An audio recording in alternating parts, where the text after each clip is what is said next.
BMW E46 face à la Nissan S13. Et top départ, déclenchement de la S13 qui met Sergé avec BMW derrière et qui va devoir poursuivre, chasser le pilote du team Sergé, la S13 noire et rose. Le transfert ici, attention à pas trop s'élargir et à pas sortir trop large parce qu'on risque de déjanter dans ces cas-là. Et c'est bon, c'est passé pour les deux pilotes. Il s'est arrêté. Donc on a un Byron pour Antoine Amar. Byron, donc abandon de Guillaume Guillot. Je pense qu'il est sorti et il veut pas forcément. Ça l'a secoué quand même pas mal. Ouais. La sortie de deux roues, mais même si c'était une seule roue, ça l'a quand même secoué pas mal. Il a pas envie de casser la voiture, c'est pas la sienne. Ce sera un Byron d'Antoine Amar qui assure le show. Ouais, comme d'habitude. Avec une superbe ligne dans cette fin. Les...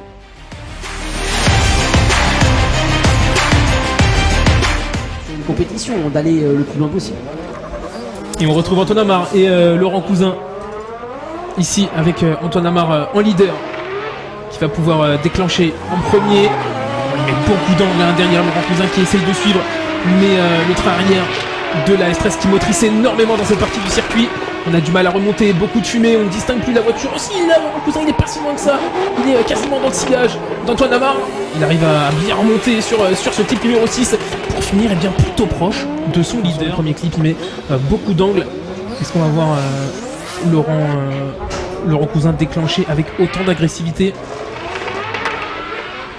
Et top déclenchement pour Laurent Cousin, suivi de près peut-être par Antoine Amar. Oui, très près sur ce clip numéro 3 qui va du coup transférer un tout petit peu tôt. Va falloir gérer la bonne trajectoire pour revenir chercher la distance. Ouh là là, c'est fait, c'est bon, c'est validé pour Antoine Amar qui réussit à trouver les ressources pour chercher la distance, récupérer aussi une dernière fois sur cette fin de tracé. Ça fait un petit peu accordéon.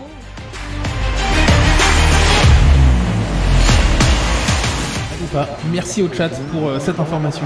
Mais ils étaient peu, pour une fois à trouver, ils étaient très peu à le savoir. Allez, début du premier run entre Antoine Amar et Jérôme Bourgoin. Et on retrouve la Nissan en premier. Toujours un déclenchement très agressif du côté d'Antoine Amar. On met beaucoup d'angles très rapidement. Et derrière, on continue. Attention au pneu qui a été tapé. Le gravier. On continue du côté d'Antoine Amar. Jérôme Bourgoin qui est juste derrière. C'est pas mal ça. Bonne transition. On essaye de maintenir l'angle. Les deux pilotes qui sont très proches. Jérôme Bourgoin qui ne viendra pas au contact. On reste très proche de son leader sans venir le déstabiliser. Et Jérôme Bourgoin ici qui va s'élancer en leader et Antoine Amar pardon, en suiveur. On va arriver dans la zone de déclenchement et c'est fait. Jérôme Bourgoin qui envoie la BMW entre Antoine Amar juste derrière pour aller chercher l'équipe numéro 3. Cette fois on ne mettra pas de roue dans le gravier, on garde pas mal de vitesse. L'angle derrière et pas mal. Il a l'info de son spotter, il sait qu'il doit maintenir la proximité, il sait qu'il doit aller chercher la porte ou la roue, mais il essaye en tout cas sur cette dernière partie de tracé. Ça va être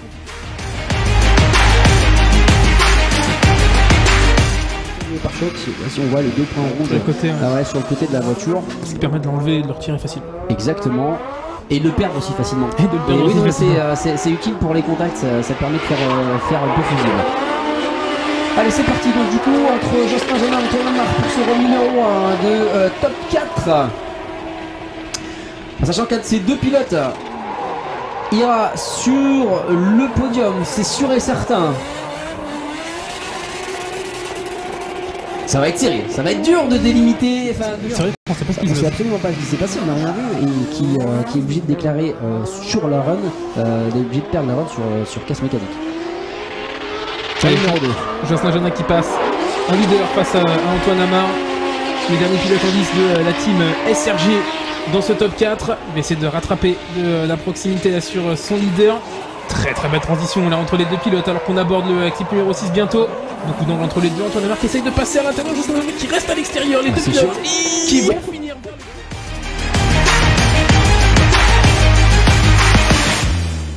Du coup c'est Antoine Amar. Il y a quelques instants. Antoine Amar qui va s'élancer en leader sur ce premier run de cette finale. Allez, top déclenchement pour les deux pilotes. Antoine Amar qui met une nouvelle fois beaucoup d'angle. Nicolas Dufour juste derrière pour venir chercher ce clip numéro 3. Beaucoup de vitesse, Nicolas Dufour qui remonte un petit peu sur ce clip numéro 4. Attention à la transition sur le 5 ici qui peut surprendre. Mais ça va Nicolas Dufour qui reste quasiment en contact. Antoine Amar qui maintient l'angle avant le clip numéro 6. Attention, peut-être un contact au Nicolas Dufour qui arrive à éviter la collision avec son leader en maintenant une bonne proximité. Peu importe le résultat, il aura encore creusé l'écart.